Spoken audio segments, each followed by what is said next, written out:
Thank you, Your Honor. Just a little bit of background with respect to Mr. Albert, and we are objecting to this Rule 17 motion.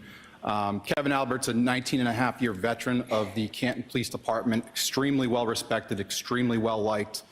Any insinuation that he participated in a conspiracy or a cover-up is simply untrue. There's been no showing how personal communications between my client and Mr. Higgins have any relevance here, let alone evidentiary value. Kevin Albert is not a Commonwealth witness. He did not testify in the federal grand jury, and his involvement is essentially zero. This is a clear intrusion, as Attorney Connolly indicated, into the privacy rights of these individuals, and I've advised Kevin that there is simply no reason to acquiesce to something that's just clearly a fishing expedition. So upon my advice, Kevin Albert is objecting to this Rule 17 motion, but we will honor and respect the court's decision and appreciate the time to supplement any response in writing after we see the motion and affidavit, which hasn't been provided to us yet. Okay, thank you very much. All right, Mr. Yannetti, did you want to respond or no? No, I would just move to the next motion if the court were ready. Okay, so we'll move on to the next motion. Mr. Lally, you didn't want to add anything, did you? No, thank you, Your Honor. Okay. All right, so this motion concerns Brian Albert, Kenneth Berkowitz, Brian Higgins. Yes, and Your Honor, with the court's permission, I'd like to start with Brian Higgins with regard to this motion. All right, so Mr. Lally, is it safe to assume you did not provide or you didn't comply with my order in providing the motions and supporting affidavits on this as well to the third-party record holders and their lawyers? Yes, Your Honor. Okay.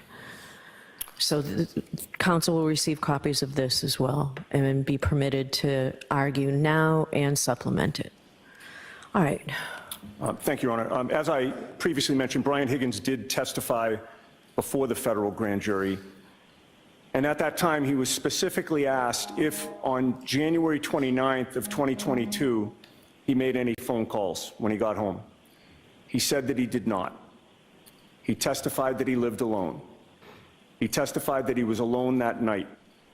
He testified there was nobody else in his bedroom. He testified that when he went to bed, he placed his phone on the bedside table. After making those admissions, he was confronted by a federal prosecutor with his phone records. Those records revealed that Brian Albert called Brian Higgins at 2:22 in the morning on January 29. Those records reveal, moreover, that 17 seconds later, Brian Higgins called Brian Albert back, and that call lasted for 22 seconds. Now, when he was first confronted, Brian Higgins first tried to claim that it had to have been a butt dial. That term butt dial is used by many of the Commonwealth's witnesses to explain the many calls between them and among them, and I've never seen a case where there have been so many butt dials, to be frank. But Mr. Higgins was already locked in. He already testified his phone was on the bedside table. His butt was in the bed, the phone was in the table. The two could not have met, Your Honor. There was no possibility of a butt dial. And then Higgins admitted that. And that wasn't Mr. Higgins leaving Brian Albert a voicemail. He also admitted under oath that the toll records would have reflected a voicemail if they went to voicemail. He admitted that to call Brian Albert back, he would have had to first reach for his phone, then unlock it with the passcode or Face ID. Then he would have to press on Brian Albert's number. And that is exactly what he did. And he testified that that was what he did.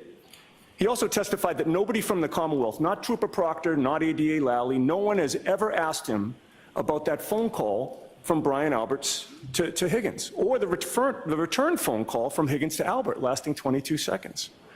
Rather than get everyone's phone records, as this court knows, the Commonwealth has fought the defense at every turn in our quest to get the phone records.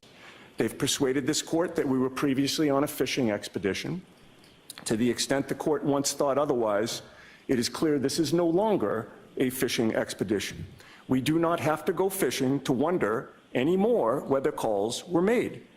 We now know that someone who had been in that house when John O'Keefe arrived called the homeowner at 2:22 in the morning, 3.5 hours before Joan O'Keefe's body was found on the homeowner's lawn.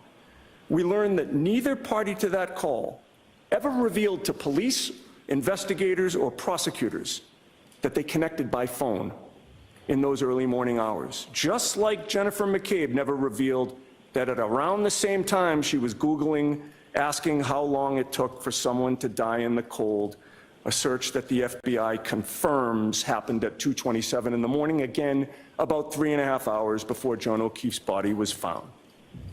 Now, for his part, Brian Albert also first tried to claim that his phone call to Brian Higgins at 2:22 in the morning was a butt dial.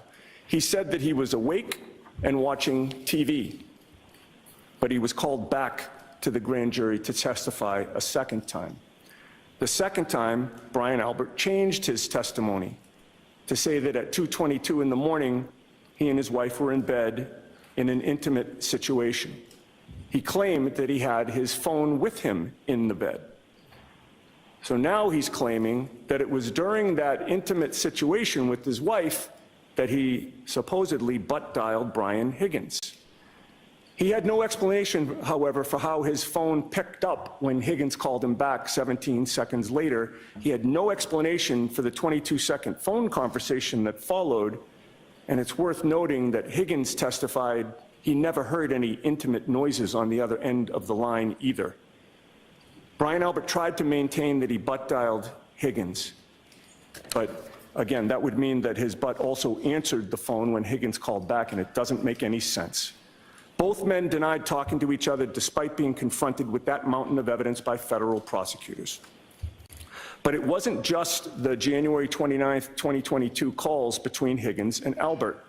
Brian Higgins' phone records, we learned, reveal that Canton Police Chief Kenneth Berkowitz was involved in interacting with both men shortly after John O'Keefe's body was found. And again, recall, they're supposedly conflicted out of this case. So I'm going to, there's just a question I have, and I'll let you continue, Mr. Yannetti, but regarding the dates. So the dates of the records you're seeking January for Brian 29th. Albert, so January 29th to February 4th. Or 4th or 5th, yes. 4th. Fourth. That's what you're That's seeking. fine. That's fine. And for Kenneth Berkowitz, January 29th to February 18th, and Brian Higgins, January 29th to February 18th. I need you to explain to me why those dates, why Right, so- February 4th and February 18th. There was testimony in the federal grand jury that Berkowitz and Higgins were speaking to each other up through the 18th. With regard to Mr. Albert, we had evidence through the 5th. All right, it's not entirely clear from the affidavit, okay?